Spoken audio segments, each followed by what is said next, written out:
Aso? Ha? Kayo kaya matay. Hindi ako.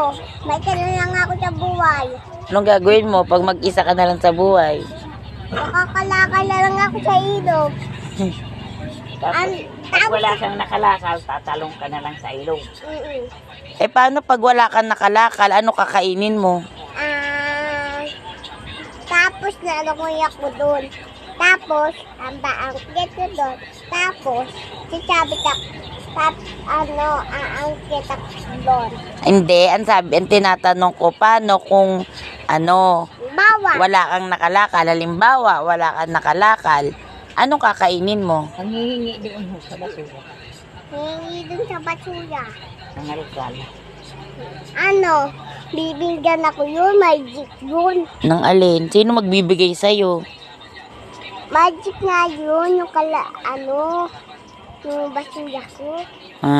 Magiging pagkain. Tapos kanin. Tapos ulam. Ang galing naman pala ng basurang makukuha mo. Nagiging pagkain, tsaka ulam, na. Ang paligo ako sa ilong, masarap. Weh, May isda doon eh. Hindi ka nakaisip manalangin kay Ama para bigyan Mama. ka.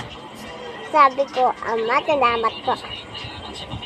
Kasi magic na ako eh. Kasi ganun. Ganun.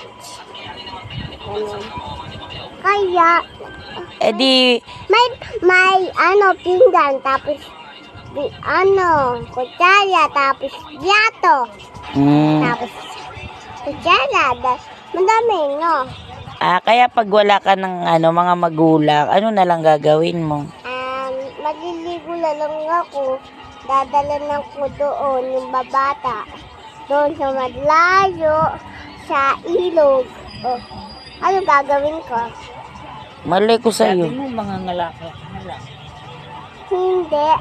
Kaya ako nakakal. Mayroon kang pasampasan sa sakit.